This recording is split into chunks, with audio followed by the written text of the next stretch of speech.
तो नमस्कार दोस्तों, DLR में आपका फिर से बहुत बहुत स्वागत करता हूं। तो आज हम एमपीटेट वर्ग 3 के जो महत्वपूर्ण प्रश्न है पिछले सालों में पूछे गए वो हिंदी के प्रश्न करने वाले हैं। ये प्रश्न आपको एमपीटेट वर्ग 3 में शिक्षक भर्ती जो 2024 में होने वाली है उनके लिए बहुत ही महत्वपूर्ण रहने वाले हैं। तो चलते हैं बिना देरी किए पहले प्रश्न पर। पहला क्वेश्चन ये रहा आपके सामने। तो पहला प्रश्न है, शिक्षण में कंप्यूटर एक। ऑप्शन नंबर ए है दृश्य श्रव्य सहायक सामग्री। ऑप्शन नंबर बी है मात्र श्रव्य सामग्री। ऑप्शन नंबर सी है मात्र दृश्य सामग्री। ऑप्शन नंबर डी है दृश्य श्रव्य एवं मात्र श्रव्य सामग्री। तो क्या आंसर होगा साथियों? तो यहाँ पर कंप्यूटर क्या हो जाएगा साथियों? ऑप्शन नंबर सी हो जाएगा मात्र दृश्य सहायक सामग्री। अगले क्वेश्चन पर चलते हैं। अगला क्वेश्चन है, भाषा एक रिक्त स्थान विषय है। ऑप्शन नंबर ए है सैद्धांतिक। ऑप्शन नंबर बी है व्यवहारिक। ऑप्शन नंबर सी है नीरस और ऑप्शन नंबर डी है चुनौतीपूर्ण। भाषा एक व्यवहारिक विषय है, ना तो सैद्धांतिक, ना तो नीरस, ना तो चुनौतीपूर्ण है। तो यहाँ पर व्यवहार में हम सीखते हैं। ओके, अगला क्वेश्चन है, प्राथमिक स्तर पर बच्चे की भाषा शिक्षा के संदर्भ में निम्नलिखित में से कौन सा कथन असत्य है? इसमें गलत बताना है आपको। ऑप्शन नंबर ए है सुधार के नाम पर की जाने वाली टिप्पणियों व निरर्थक अभ्यास से बच्चों में अभिरुचि उत्पन्न हो सकती है।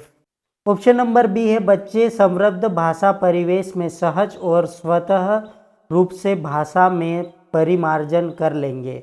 ऑप्शन नंबर सी है बच्चे भाषा की जटिल और समृद्ध संरचनाओं के साथ विद्यालय आते हैं। ऑप्शन नंबर डी है बच्चों की भाषा संकल्पनाओं और विद्यालय में प्रचलित भाषा परिवेश में विरोधाभास ही भाषा सीखने में सहायक होता है। तो क्या आंसर होगा साथियों? इसमें असत्य बताना है। इसका फर्स्ट आंसर तो सही हो जाएगा। बच्चे समृद्ध भाषा परिवेश में सहज एवं सहज रूप से भाषा परिमार्जन कर लेते हैं। और यहाँ पर बच्चे भाषा की जटिल एवं समृद्ध संरचनाओं के साथ विद्यालय में आते हैं। तो ये बिल्कुल सही हो जाएगा। इसका right answer option number D हो जाएगा, जो कि असत्य पूछा गया था। ओके, अगले प्रश्न पर चलते हैं। अगला प्रश्न ये रहा आपके सामने, शिक्षण के दौरान अध्यापक के द्वारा कक्षा में किए गए व्यक्तिगत वाचक को क्या कहते हैं? समूहवाचक, आदर्शवाचक। ऑप्शन नंबर सी है अनुकरणवाचक। ऑप्शन नंबर डी है सस्वरवाचक। तो इसका right answer option number D हो जाएगा, सस्वर के द्वारा वाचन करना।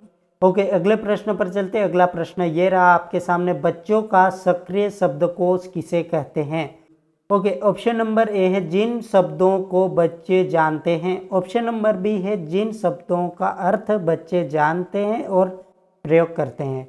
ऑप्शन नंबर सी है जिन शब्दों का अर्थ बच्चे जानते हैं। ऑप्शन नंबर डी है जिन शब्दों का प्रयोग बच्चे जानते हैं। तो क्या आंसर हो जाएगा?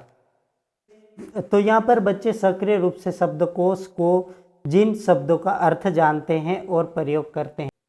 तो इसका right answer option number B हो जाएगा।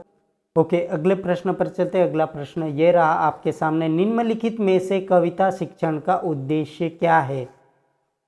ऑप्शन नंबर ए है केवल कल्पना शक्ति का विकास करना। ऑप्शन नंबर बी है केवल स्वस्थ मनोविनोद। ऑप्शन नंबर सी है केवल स्मृति शक्ति का विकास। ऑप्शन नंबर डी है कल्पना शक्ति का विकास, स्मृति शक्ति का विकास एवं स्वस्थ मनोद। क्या आंसर होगा साथियों? तो यहाँ पर आपको अगर पॉजिटिव आंसर पूछा गया है तो आपको यहाँ पर केवल हटा देना है। इसका right answer option number D हो जाएगा। अगले क्वेश्चन पर चलते। अगला क्वेश्चन ये रहा आपके सामने, निम्नलिखित में से भाषा का आधारभूत कौशल क्या नहीं है? इसमें नहीं पूछा गया है साथियों। ऑप्शन नंबर ए है विचार करना। ऑप्शन नंबर बी केवल पढ़ना। ऑप्शन नंबर सी केवल बोलना। ऑप्शन नंबर डी केवल सुनना। क्या आंसर हो जाएगा?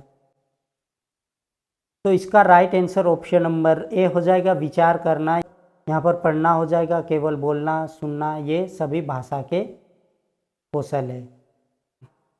ओके, अगला प्रश्न है, निम्नलिखित में से मातृभाषा शिक्षण में मौखिक अभिव्यक्ति हेतु किस पद्धति को अपनाएंगे?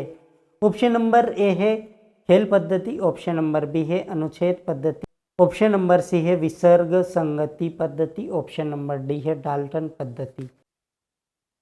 तो इसका right answer option number A हो जाएगा। खेल पद्धति की सहायता से हम मातृभाषा यूज करते हैं। ओके, अगले क्वेश्चन पर चलते हैं। अगला क्वेश्चन ये रहा आपके सामने, निम्नलिखित में से हिंदी भाषा किस लिपि से संबंधित है? गुरुमुखी की बात करें तो यहाँ पर पंजाबी आ जाएगा। यहाँ पर हिंदी भाषा देवनागरी लिपि से ली गई है।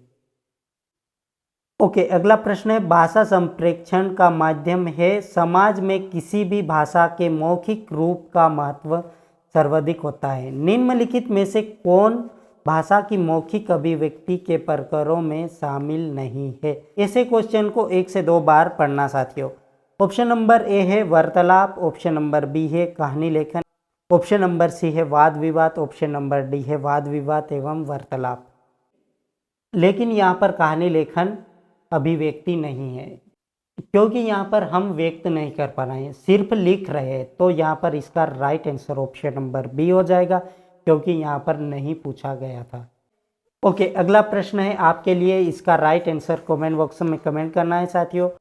ओके, प्रश्न है, बालक को वचन की शिक्षा इस ढंग से प्रदान कराना है कि जिसमें वे रिक्त स्थान शब्दों का उच्चारण कर सके। ऑप्शन नंबर ए है छोटे, ऑप्शन नंबर बी है शुद्ध, ऑप्शन नंबर सी है गोल, ऑप्शन नंबर डी है बड़े। सरल सा क्वेश्चन है साथियों। इसका राइट आंसर आपको कमेंट बॉक्स में कमेंट करना है।